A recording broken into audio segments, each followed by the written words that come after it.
Hello friends, सबसे पहले important topics को देख लेते हैं कि इस वीडियो में क्या क्या है। तो श्रीलंका ने $51 बिलियन का विदेशी कर्ज चुकाने से इनकार कर दिया है, वो दिवालिया हो गया है। तो क्या होता है किस देश का बैंकरप्ट हो जाना, दिवालिया हो जाना। गृह मंत्री अमित शाह ने नडाबेट में इंडो पाक बॉर्डर व्यू पॉइंट का उद्घाटन किया है। तो किस योजना के तहत किया है, क्या है वहाँ पर, मैप के थ्रू आपको बताएंगे। झारखंड में रोपवे दुर्घटना हुई है, जहां पर एयरफोर्स ने लोगों को रेस्क्यू किया पहाड़ी से। तो कौन सी पहाड़ी है, 3D मैप के थ्रू यहां पर आपको ले जाएंगे और कैसे घटना हुई ये सब बताई जाएगी आपको। भारत और अमेरिका के बीच में चौथी 2+2 मीटिंग हुई है। तो क्या एग्रीमेंट हुए हैं इसमें और क्या क्या चर्चाएँ हुई हैं जो इंटरनेशनली बहुत ही इंपॉर्टेंट है। 56 ज्ञानपीठ पुरस्कार किसे सम्मानित किया गया है और भी कई प्रश्न हैं जिस पर चर्चा होगी। तो दोस्तों, मैं हूं सन्मय प्रकाश और आप देख रहे हैं यूट्यूब चैनल सरकारी जॉब न्यूज़। शुरू करते हैं और पहला क्वेश्चन, गृह मंत्री अमित शाह ने किस योजना के तहत गुजरात के नडाबेट में India Pakistan border view point का उद्घाटन किया। बॉर्डर व्यू पॉइंट आंसर होगा सीमा दर्शन प्रोजेक्ट। न्यूज़ भी आप देख रहे हैं द हिंदू में, और अहमदाबाद से इसकी दूरी लगभग 188 किलोमीटर है और कच्छ के रण में ये मौजूद है। एक बार मैप के थ्रू आपको ले चलते हैं। प्यारा भारत है और ये रहा गुजरात। तो गुजरात में ही जो कच्छ का रण है, वहाँ पर इंडिया पाकिस्तान के बॉर्डर के पास ही ये है जगह जहाँ पर ये सीमा दर्शन योजना के तहत बॉर्डर व्यू पॉइंट का उद्घाटन किया है अमित शाह ने। ओके, और जगह कौन सी है गुजरात में, नडाबेट। ओके, तो ये जो क्षेत्र है जहाँ पर इस जगह पर जो व्यू पॉइंट बनाया गया है, वहाँ पर टूरिज्म विकसित करने की योजना है। और आपको बताऊँ कि एक तरह से गुजरात का वाघा बॉर्डर भी कहा जा रहा है इसको। और यहाँ पर वो सब चीज़ें होती हैं जो वाघा बॉर्डर पर थी। हालांकि अंतर ये है कि जो वाघा बॉर्डर है, पंजाब का अटारी वाघा बॉर्डर, वहाँ पर सूर्यास्त के समय पाकिस्तान के लोग भी, पाकिस्तान के जवान भी परेड करते हैं, लेकिन यहाँ केवल इंडिया के जवान परेड करते हैं। ये सब फोटोग्राफ रहा। चलिए आगे बढ़ते हैं, अगला क्वेश्चन लेते हैं और सबसे इम्पॉर्टेंट इस वीडियो का ये कंटेंट है। क्वेश्चन होगा, कितनी रकम का विदेशी कर्ज न चुकाने का ऐलान करके श्रीलंका बैंकरप्ट हो गया, दिवालिया हो गया। आंसर होगा $51 बिलियन।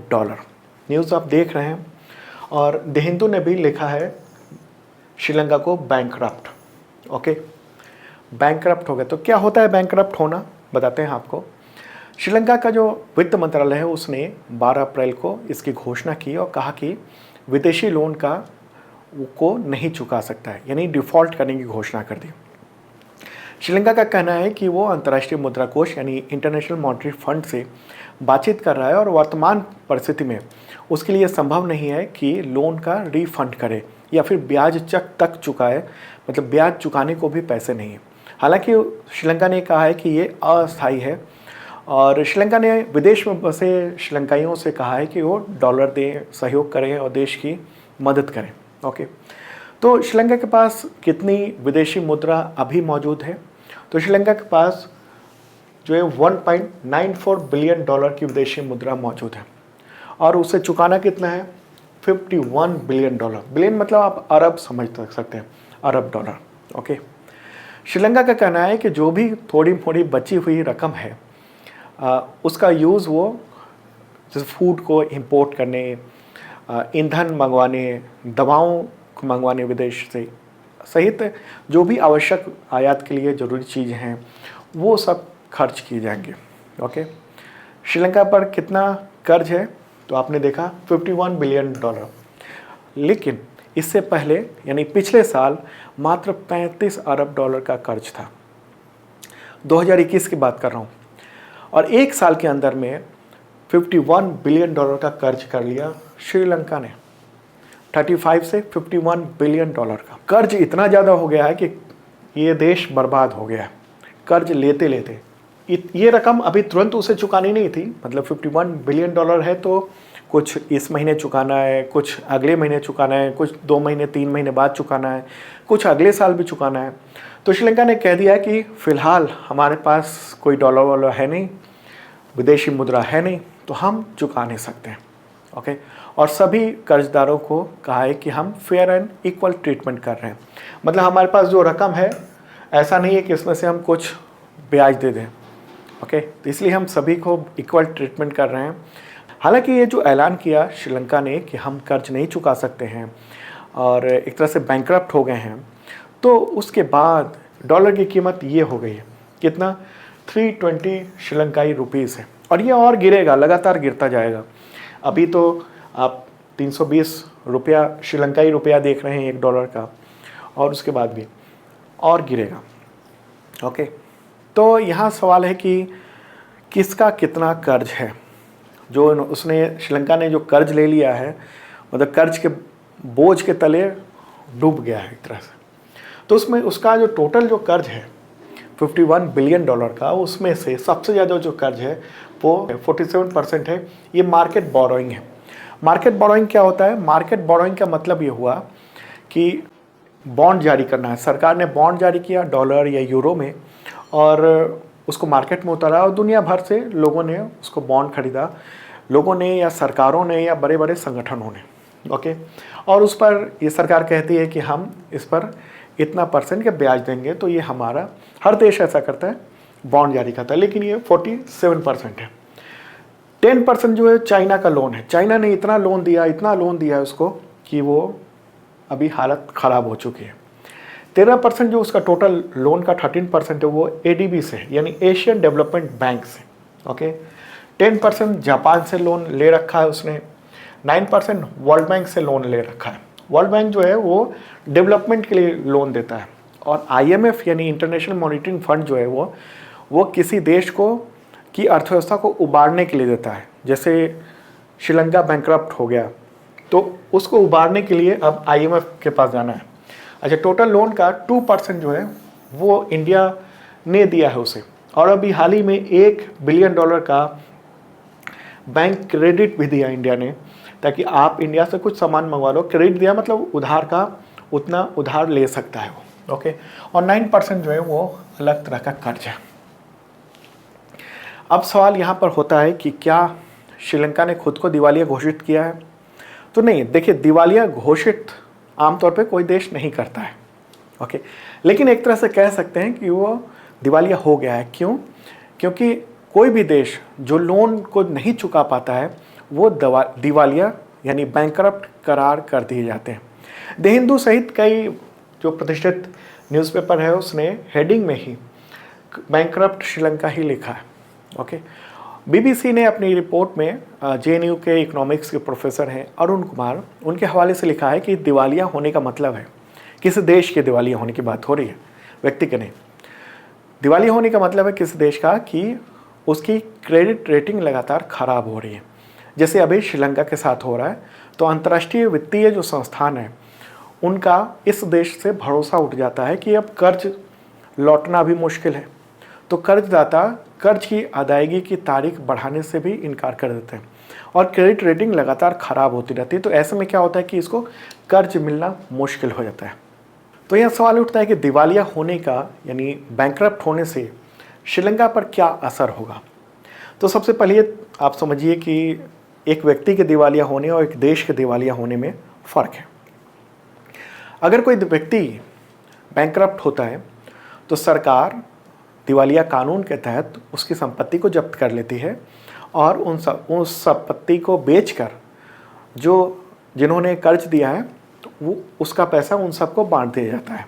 लेकिन किसी देश के मामले में ऐसा नहीं होता है। ऐसा नहीं कि कर्ज देने वाला जो है उस देश में जाकर उसकी संपत्ति को बेच दे। लेकिन हाँ, अगर कोई संपत्ति विदेश में है तो वो देश जब्त कर सकता है।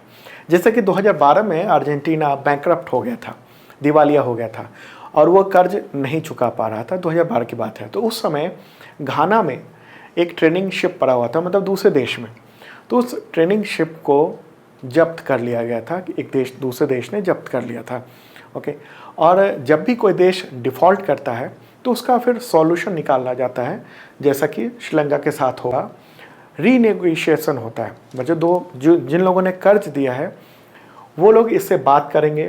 पहले तो ये IMF के पास जाएगा। IMF यानी इंटरनेशनल मॉनिटरी फंड इसे कुछ फंड देगा, और उस फंड के जरिए ये देश अपने देश को बेहतर करने की कोशिश करेगा। जो आर्थिक कुचक्र में फंस गया है उस कुचक्र से निकलने की कोशिश करेगा। बहुत सारी शर्तें होती है IMF की, उसको पालन करना होता है। उसके बाद फिर नेगोशिएशन होता है कि जिसने कर्ज दिया है वो नेगोशिएशन करेगा कि ठीक है आप हमें कितना वापस कर सकते हो। मान लीजिए 100 रुपये हमने दिए हैं या $100 हमने श्रीलंका को दिए हैं, तो हम बात करेंगे कि भाई साहब आप हमें कितना वापस कर सकते हो। तो वो कहेगा कि देखिए हम तो भाई 70 रुपया ही या $70 ही वापस कर सकते हैं, $30 तो आप भूल जाओ, यानी 30% गया। तो ऐसा नेगोशिएशन होता है और कुछ रकम निकालने की कोशिश करता है जो जिसने लोन दिया है वो।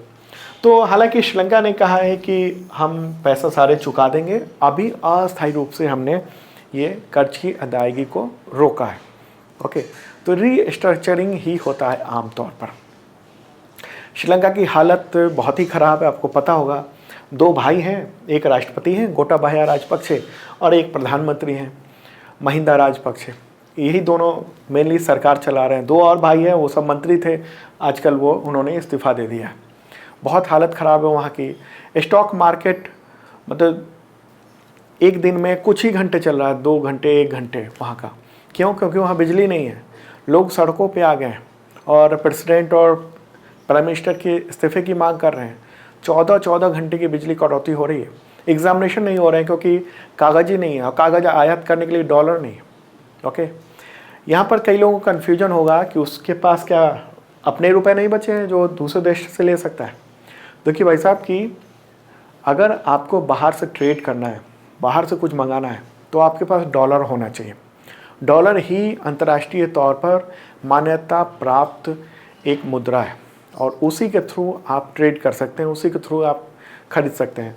आपके पास कितना भी रुपया छाप के रख लें, वो कोई काम का नहीं है अगर आपके पास डॉलर नहीं है, यानी विदेशी मुद्रा नहीं है। विदेशी मुद्रा से ही आप कुछ भी खरीद सकते हैं। तो उसी का संकट हो गया। इतना लोन लिया और बेतरतीब खर्च किया कि वहाँ बहुत बर्बादी हो गई। अब सवाल उठता है कि ऐसी हालत हुई ही क्यों है श्रीलंका की। तो देखिए श्रीलंका में जो विदेशी मुद्रा आने का यानी डॉलर आने का जो मुख्य स्रोत था वो पर्यटन था और कोविड-19 की वजह से 2 साल पर्यटन ठप रहा, जैसे इंडिया में ठप रहा। उसके बाद क्या हुआ, कुछ और फैसले लिए इसने अचानक, इस देश के राष्ट्रपति ने, जो दिख रहे हैं आपको, कि पूरे देश में जैविक खेती करने का तुगलकी फरमान सुना दिया, आदेश दे दिया और केमिकल फर्टिलाइजर पर बैन लगा दिया। कहा कि हम पूरे देश में जैविक खेती करेंगे, जैविक उत्पादन करेंगे और ज़्यादा कीमत पर दूसरे देशों को बेचेंगे, उससे ज़्यादा डॉलर मिलेंगे। लेकिन क्या हुआ कि अगर वो कुछ हिस्से में और लॉन्ग टर्म प्लान करके चलता कि अगले 10 साल में हम पूरे देश को जैविक खेती में ले जाएंगे तो चल सकता था। लेकिन जब अचानक इसने जैविक खेती पूरे देश में लागू कर दी तो उससे क्या हुआ, उसे और फर्टिलाइजर पर बैन लगा दिया, उससे क्या हुआ, उत्पादन अचानक गिर गया। उत्पादन बराबर होता लेकिन उसमें कुछ टाइम लगता है, खेत को उसके अनुकूल बनाना पड़ता है, तो कई वर्षों का टाइम लगता है। तो इसकी वजह से खाद्य संकट हो गया। तो अब खाने का सामान भी उसको विदेश से ही मंगाना है, उसके लिए भी डॉलर चाहिए। चाय का उत्पादन उसकी वजह से ठप हो गया, गिर गया, तो ऐसे में चाय का निर्यात रुक गया, तो विदेशी मुद्रा आना कम हो गया और ऐसे में बहुत ज़्यादा कर्ज लेता चला गया श्रीलंका और कर्ज के जाल में बुरी तरह से फंस गया, उस ट्रैप में फंस गया। मुझे लगता है इस पूरे मुद्दे पर आप एक एक बात समझ चुके होंगे। चलिए आगे बढ़ते हैं। अगला जो क्वेश्चन है ये भी बहुत ही इम्पॉर्टेंट है। झारखंड में जो रोपवे केबल कार दुर्घटना हुई है उसके बारे में बताएंगे और 3D मैप के थ्रू बताएंगे आपको कहाँ पर ये घटना हुई, कैसे ये घटना हुई। इससे पहले आपको इन्फॉर्म कर दूं कि पिछले साल और इस साल का 2022 का अब तक का total current affairs PDF available हो चुका है। इस वीडियो के डिस्क्रिप्शन में चेक कर सकते हैं। मेंबरशिप लेने के बाद आप वो PDF डाउनलोड कर सकते हैं। जैसे मैं बताता हूँ ऐसे ही डिटेल में वो कंटेंट होता है। इसके अलावा 1 लाइनर भी कंटेंट है, क्वेश्चन आंसर में। ओके, तो आप मेंबरशिप ले सकते हैं। 1 साल का मेंबरशिप होता है। अप्रैल में अभी ले रहे हैं तो अगले साल अप्रैल तक, और उसके थ्रू आपको मिलता है करंट अफेयर्स का PDF every week, every month, every quarterly, half yearly, yearly और पिछले साल के भी टोटल करंट अफेयर्स आपको मिल जाते हैं। तो आपकी जो करंट अफेयर्स की तैयारी है वो बेहतर हो सकती है। वीकली मॉक टेस्ट होता है एवरी संडे को करंट अफेयर्स का, आप टेस्ट दे सकते हैं और समझ सकते हैं कि इस हफ्ते की तैयारी कैसी रही करंट अफेयर्स की। Exam based monthly test series भी होता है जिसमें तमाम सब्जेक्ट लिए जाते हैं, यूपीएससी हो चाहे एसएससी हो, रेलवे हो, पीएससी हो, सबके, पुलिस के हो, और बुक्स पर 40% डिस्काउंट है। तो आप इस वीडियो के डिस्क्रिप्शन में चेक कर लेना, आपके बहुत काम आएगा और थोड़ा इस चैनल को सपोर्ट भी हो जाएगा। चलिए आगे बढ़ते हैं, अगला क्वेश्चन लेते हैं। झारखंड की किस पहाड़ी पर रोपवे केबल कार दुर्घटना हुई जहां पर एयरफोर्स ने लोगों को रेस्क्यू किया? आंसर होगा त्रिकूट पर्वत। ओके, ये क्वेश्चन इंपॉर्टेंट हो जाता है और ख़ास तौर पे झारखंड के लोग और तमाम पूरे देश के जो भी एग्जामिनेशन है उन सब में तो बहुत ही ज़रूरी है। तो पूछा जा सकता है कि झारखंड की किस पहाड़ी पर यह घटना हुई है, तो ये आपको बताना है त्रिकूट पर्वत। ओके, न्यूज़ भी आप देख रहे हैं, कुछ लोगों की मौत भी हो गई। तो इसके बारे में और कुछ बताते हैं, उससे पहले मैप के थ्रू समझ ले। प्यारा भारत है और यह है झारखंड और यहाँ पर देवघर है। देवघर में ही ये है त्रिकूट की पहाड़ियाँ, त्रिकूट पर्वत है। ओके, घटना कब हुई है? 10 अप्रैल को हुई है। ये है पर्वत, त्रिकूट पर्वत। ओके, इसकी ऊंचाई कितनी है? 392 मीटर है इसकी ऊंचाई और चढ़ने के लिए रोपवे बना हुआ है। ओके, कहाँ पर रोपवे बना हुआ है? तो यहाँ पर इस जगह से यहाँ तक जाने के लिए, और ये वायर के थ्रू, ये वायर पे ही केबल कार है। केबल कार क्या होती है? ये इस तरह की, ये आप देख रहे हैं, ये है केबल कार। 25 केबल कारें लगी हुई हैं और इस वायर की यानी इस केबल की जो दूरी है, लंबाई है, वो 766 मीटर है। ओके, और झारखंड के पर्यटन विभाग के अनुसार त्रिकूट पर्वत पर जो रोपवे है वो भारत का सबसे ऊंचा वर्टिकल रोपवे है। यहाँ पर सबसे ऊंचा वर्टिकल रोपवे की बात हो रही है। इसका कुछ हिस्सा 80 डिग्री तक वर्टिकल है। 80 डिग्री बहुत बड़ी बात होती है। अब सवाल होता है कि ये रोपवे टकरा कैसे गई? दरअसल 2 केबल कार जो है ना वो टकरा गई। हादसा हुआ है पुली टूटने की वजह से। पुली का मतलब कहें कि यहाँ पर जो ये हिस्सा है ना जहाँ से कनेक्ट होता है एक टावर के जरिए, तो वहाँ पर वो कुछ टूट गया और उसकी वजह से ये काफ़ी देर तक जो केबल कार है वो लटकी रही, मतलब आपस में टकरा गए 2 केबल कार और फिर ये वहीं पर रुक गया केबल कार ये। ठीक है, और इसमें हेलीकॉप्टर से लोगों को निकाला गया। बहुत दिक्कतें हुई क्योंकि 80 डिग्री वर्टिकल था और हेलीकॉप्टर को भी ऊंचाई पर रहने में दिक्कत हो रही थी क्योंकि, और उसे और ऊंचा जाना पड़ रहा था क्योंकि ये इस तरह से था। मान लीजिए ये 90 डिग्री ये हुआ और ये 80 डिग्री हुआ, तो आपको बहुत ऊंचाई पर जाना पड़ रहा था इस हेलीकॉप्टर को। इसलिए ऊंचाई से ये देखिए आप यहाँ पर एक तार के थ्रू यहाँ से निकाल के और ऊपर खींचा जा रहा है। तो रोपवे के कई केबल कार थे और उसमें 59 लोग सवार थे। शुरुआती टक्कर में ही 2 लोगों की मौत हो गई थी और उसके बाद एक व्यक्ति की मौत हेलीकॉप्टर से जब इससे खींचा जा रहा था उसी वक्त उसका जो वायर था वो टूट गया और छूट गया, उससे नीचे गिरने से मौत हुई। ठीक है, 48 आवर तक यहाँ पर एयरफोर्स को रेस्क्यू अभियान चलाना पड़ा। किसने ये बचाव अभियान चलाया, किन किन ने? तो Indian army, air force, national disaster response force यानी NDRF, भारत तिब्बत सीमा पुलिस यानी ITBP, डिस्ट्रिक्ट एडमिनिस्ट्रेशन, इन सब ने मिलकर रेस्क्यू ऑपरेशन चलाया। केबल कार के दुर्घटना की जांच करवाई जा रही है। हाईकोर्ट ने कहा है कि जांच करवाएंगे। ओके, तो मुझे लगता है कि इसके बारे में आप पूरी बात समझ चुके होंगे और ये त्रिकूट पर्वत के बारे में तो आप समझ ही लीजिए, त्रिकूट पर्वत। ओके, क्वेश्चन हो सकता है। चलिए आगे बढ़ते हैं, अगला क्वेश्चन लेते हैं, इंपॉर्टेंट है। और दोस्तों, पसंद आ रहा हो, वीडियो अच्छा लग रहा हो तो शेयर जरूर कीजिए, अपने दोस्तों को, मित्रों को ज़रूर व्हाट्सएप, टेलीग्राम पर ज़रूर दीजिए, मेरा उत्साह बढ़ेगा। और लाइक बटन तो आपने दबा ही दिया होगा। क्वेश्चन होगा अगला, 56 ज्ञानपीठ पुरस्कार से किसे सम्मानित किया गया है? आंसर होगा नीलमणि फुकन।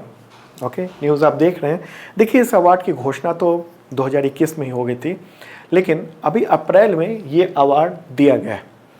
किसने ये अवार्ड दिया है? तो असम के मुख्यमंत्री हेमंत बिस्वा शर्मा ने, ये है मुख्यमंत्री हेमंत बिस्वा शर्मा, वो दे रहे हैं अवार्ड इनको। ओके, किनको दे रहे हैं अवार्ड? नीलमणि फुकन को। ओके, और आपको बताऊं कि जो ज्ञानपीठ पुरस्कार होता है वो भारत का सर्वोच्च साहित्यिक सम्मान होता है। नीलमणि फुकन असम के कवि हैं और उनके सम्मान देने के लिए ज्ञानपीठ, जो भारतीय ज्ञानपीठ संगठन है, उसने असम के मुख्यमंत्री को ही बुला लिया, उन्हीं के हाथों ये अवार्ड दिलवाया। इस पुरस्कार में एक प्रशस्ति पत्र, एक शॉल और 11 लाख रुपए नकद दिए जाते हैं। नीलमणि फुकन के बारे में बताऊं कि कई अवार्ड भी मिल चुके हैं उनको। 1990 में, 1990 में पद्मश्री मिला था। 2002 में साहित्य अकादमी फेलोशिप मिल चुका है। चलिए आगे बढ़ते हैं, अगला क्वेश्चन लेते हैं। सरस्वती सम्मान 2021 के लिए किसे चुना गया? देखिए, ये अवार्ड जो है ना 2021 का है, लेकिन 2022 में अनाउंस हुआ है। पिछला अवार्ड 2021 में अनाउंस हुआ था, 2022 में दिया गया था। ओके, पिछला कौन सा? तो ज्ञानपीठ वाला। और अभी बात हो रही है सरस्वती सम्मान के बारे में।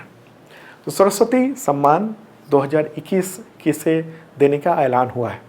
आंसर होगा राम दरश मिश्र।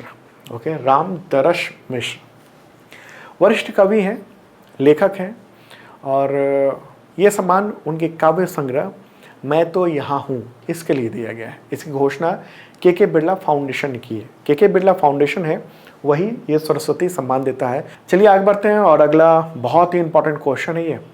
इंडिया अमेरिका के बीच में चौथी 2+2 मीटिंग हुई है, किस शहर में हुई? आंसर होगा वाशिंगटन DC, यानी अमेरिका में। ठीक है, न्यूज़ भी आप देख रहे हैं। तो इंडिया अमेरिका के बीच में 11 अप्रैल को ये मीटिंग हुई है, 2+2 वार्ता हुई है, और इसका आयोजन अमेरिका के स्टेट डिपार्टमेंट यानी विदेश मंत्रालय के ऑफिस में हुआ है। और इसमें कौन कौन शामिल हुए? तो भारत के डिफेंस मिनिस्टर राजनाथ सिंह, भारत के विदेश मंत्री S जयशंकर, अमेरिका के डिफेंस मिनिस्टर, या कहें डिफेंस सेक्रेटरी कहा जाता है वहाँ पर डिफेंस मिनिस्टर को, ठीक है, क्या नाम है उनका? लॉयड ऑस्टिन, ये रहे। और वहाँ के जो विदेश मंत्री हैं, या कहें स्टेट सेक्रेटरी ऑफ स्टेट कहे जाते हैं, वहाँ के जो विदेश मंत्री होते हैं वो एंटनी ब्लिंकन। तीन चारों के बीच में मीटिंग हुई है 2+2 वार्ता। 2+2 वार्ता में मतलब ये हुआ कि दोनों देशों के जो विदेश मंत्री हैं और रक्षा मंत्री हैं, दोनों एक साथ एक मेज पर बैठते हैं और वहाँ बातचीत करते हैं। ओके, और देखिए, कहीं किसी भी देश की जो फॉरेन पॉलिसी है और डिफेंस है पॉलिसी, वो दोनों कहीं ना कहीं कनेक्ट होता है। तो इसी वजह से ये डायलॉग किया जाता है 2+2। इंडिया कई और देशों के साथ 2+2 वार्ता करता है, उसके बारे में भी आगे बताते हैं। अब सवाल उठता है कि 2+2 वार्ता से क्या नतीजा निकला और क्या क्या मतलब चर्चाएं क्या क्या हुई हैं, वही बात कर लें। तो एंटनी ब्लिंकन जो कि विदेश मंत्री हैं अमेरिका के, उनका कहना है कि उन्होंने ये कहा कि जो यूक्रेन और रूस के बीच में जो भी चल रहा है, तो युद्ध समाप्त करने के लिए रूसी राष्ट्रपति व्लादिमीर पुतिन से बातचीत करना चाहिए सशक्त देशों को। मतलब भारत की ओर इशारा था कि भारत को बात करना चाहिए और रोकने में कोशिश करनी चाहिए। भारत के विदेश मंत्री S जयशंकर ने बातचीत में ये कहा कि जो यूक्रेन के हालात है उसकी वजह से दुनिया भर में फूड और एनर्जी सप्लाई पर इफेक्ट पड़ा है। फूड मतलब चूँकि यूक्रेन जो है वो गेहूं का बहुत बड़ा निर्यातक है, देश है। इसके अलावा सनफ्लावर का जो ऑयल है उसका बहुत बड़ा निर्यातक है, और रूस जो है ऑयल और गैस का बड़ा निर्यातक है, एक बहुत बड़ा। तो उसकी इन दोनों के होने से, इन दोनों के युद्ध होने की वजह से फूड और एनर्जी सप्लाई पर पूरी दुनिया में वो डिस्टर्बेंस हुआ है। ओके, फूड के रेट बढ़ गए हैं दुनिया भर में, और एनर्जी के रेट बढ़ गए। एनर्जी मतलब कच्चा तेल, गैस, इन सब चीज़ की। तो इंडिया और अमेरिका मिलकर इस स्थिति पर बातचीत कर रहा है और इन दिक्कतों को टैकल करने की कोशिश करेगा। ठीक है, मीटिंग में S जयशंकर ने यह भी कहा कि भारत ने दुनिया को पहले ही गेहूं और चीनी की सप्लाई को बढ़ा दिया है। मतलब कि दुनिया भर में जो गेहूं और चीनी की किल्लत दुनिया को करना पड़ रहा है तो उसको पूरा करने के लिए भारत तैयार है और भारत कर भी रहा है। यहाँ पर एक और बात हुई है कि मीडिया ने सवाल उठाया कि आप रूस से तेल क्यों ले रहे हो, इंडिया से पूछा, और तेल के मामले में भी बातचीत हुई है। तो सीधे तौर पर एस जयशंकर, विदेश मंत्री भारत के, उन्होंने ये कहा कि हम कुछ ऊर्जा खरीदते हैं, यानी एनर्जी लेते हैं, यानी ऑयल लेते हैं, और हमारे जो एनर्जी सिक्योरिटी है उसके लिए बहुत ज़रूरी है। लेकिन रूस से ऑयल परचेज का अगर यूरोप का आंकड़ा देखेंगे तो हमने जितना एक महीने में ख़रीदा है उतना वो कुछ पल में यूरोपीय देशों ने ख़रीद लिया है, इतना तेल ख़रीदा है। तो ये जो बयान इन्होंने दिया एस जयशंकर ने, उसके बाद जर्मनी ने तीखी प्रतिक्रिया जताई या आपस में ही बातचीत की। कई सारी न्यूज़ रिपोर्ट आई। देखिए, जर्मनी में G7 की मीटिंग होने वाली है जल्द ही। मीडिया में ये खबर आई कि इसमें भारत को गेस्ट के तौर पर इनवाइट नहीं करने का विचार किया जा रहा है। हालांकि कुछ घंटे बाद ही जर्मनी की सरकार ने इस खबर का खंडन कर दिया। मतलब प्रेशर अमेरिका से गया होगा कि आप ऐसा मत करो, क्योंकि फिर हम किसी तरीके से इंडिया को रूस के पाले से खींचने की कोशिश कर रहे हैं, इंडिया आ नहीं रहा है। तो उसके बाद फिर जर्मनी की सरकार ने कहा कि नहीं, जो मीडिया में बात आई है वो गलत है। तो हो सकता है आने वाले वक्त में कि इंडिया को G7 की जो मीटिंग है उसमें गेस्ट के तौर पर इनवाइट किया जाए। पिछली बार भी इनवाइट किया गया था, पिछले 2-3 जो G7 की मीटिंग हुई है उन समय इनवाइट किया गया। एक और बात कि इंडिया और अमेरिका ने एक एग्रीमेंट भी किया है। क्या है agreement? Space situation awareness agreement. जो आउटर स्पेस है वहाँ पर सहयोग बढ़ाने के लिए 11 अप्रैल को दोनों देशों ने एग्रीमेंट पर साइन किया। इस पर डिफेंस सेक्रेटरी लॉयड ऑस्टिन जो ये हैं, इनका ये कहना है कि युद्ध लड़ने की जो बात है वो अब स्पेस तक पहुंच गई है।